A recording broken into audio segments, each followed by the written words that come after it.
has won it for Monte. Hakimi. This is in the Lautaro Martinez. 20 minutes. Musim 2024-2025 menghadirkan drama luar biasa dalam perebutan treble winner. Tiga klub raksasa Eropa yaitu Barcelona, Inter Milan, dan Paris Saint-Germain pernah berdiri tegak di jalur tiga gelar. Namun seperti kisah klasik dalam sepak bola, jalan menuju kejayaan penuh rintangan. Kini hanya satu klub yang masih berdiri di ambang sejarah, yaitu PSG. Inter Milan sempat terlihat meyakinkan. Mereka konsisten di Serie A, melaju mulus di Liga Champions, dan tetap bersaing di Coppa Italia.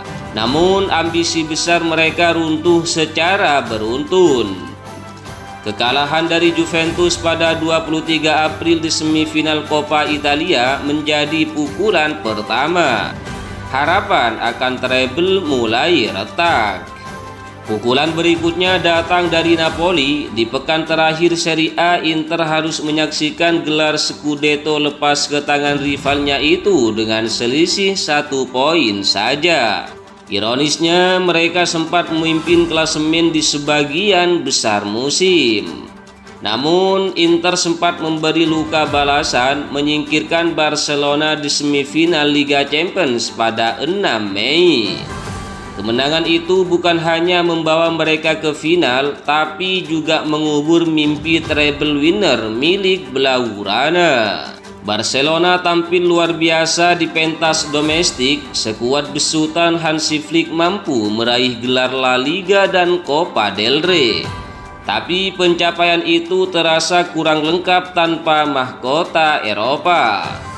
Tersingkir dari Liga Champions oleh Inter Milan menjadi pukulan yang sangat menyakitkan. Padahal hingga pertengahan April, Barcelona terlihat sebagai kandidat kuat untuk treble. Kombinasi antara permainan interaktif dan kedalaman skuad menjadikan mereka favorit publik. Namun di momen penting, performa mereka goyah, terutama di lini belakang. Dua trofi tetap menjadi pencapaian bagus bagi Hansi Flick di musim pertamanya. Tapi ambisi untuk menyamai generasi emas Barcelona era Guardiola dengan treble 2009 dan 2015 harus ditunda. Di tengah kekecewaan Barcelona dan Inter, Paris Saint-Germain justru semakin dekat dengan sejarah. Sejak awal April, PSG sudah mengunci gelar leg 1. Konsistensi luar biasa mereka tak terbendung. Bahkan tanpa Neymar dan Messi dan juga Mbappe yang sudah hengkang. Luis Enrique memulai sekuatnya menjadi mesin kemenangan. Gabungan pemain muda seperti Bradley Barcola dan Desir Du dengan nama besar seperti Marquinhos, Donnarumma, dan Hakimi menghasilkan tim yang seimbang.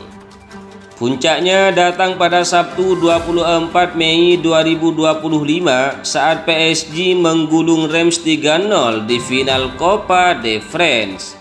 Bertanding di Stadion Perancis, mereka tampil dominan meski tanpa Donnarumma dan Kvaratskhelia yang di bangku cadangkan karena sakit kepala sebelum laga. Namun PSG tak pernah goyah. Barcola tampil sebagai bintang pertandingan. Winger 22 tahun itu mencetak 2 gol cepat dan memberi 1 assist untuk Hakimi. Penampilan yang bukan hanya brilian tapi juga memberi isyarat bahwa PSG punya kedalaman skuad luar biasa. Dengan kemenangan tersebut, PSG mengoleksi trofi ke-16 di ajang Piala Prancis, memperlebar jarak sebagai tim tersukses dibandingkan rival-rivalnya di kompetisi tersebut. Kini semua mata tertuju pada final Liga Champions yang akan digelar pada 31 Mei 2025. PSG akan menghadapi Inter Milan dalam duel syarat emosi dan sejarah. Inter dengan pengalaman dan mental juara Eropa akan menjadi lawan yang sangat berat. Sementara PSG membawa beban sejarah karena belum pernah sekalipun mengangkat si kuping besar. Meski sudah berulang kali mencobanya. Ini akan menjadi lebih dari sekedar laga. Bagi PSG ini adalah kesempatan untuk mencetak sejarah sebagai klub Prancis pertama yang meraih treble winner. Bagi Inter ini adalah peluang untuk menutup musim yang hampir kelabu dengan kejayaan di Eropa. Treble winner tak pernah mudah diraih, hanya segelintir tim dalam sejarah yang berhasil melakukannya. Apakah PSG akan menyusul jejak legendaris Manchester United pada tahun 1999? Barcelona 2009 dan 2015, Bayern Munchen 2020. Segalanya akan terjawab di Allianz Arena pada 31 Mei, sebuah malam yang bisa menjadi saksi sejarah atau tragedi terakhir.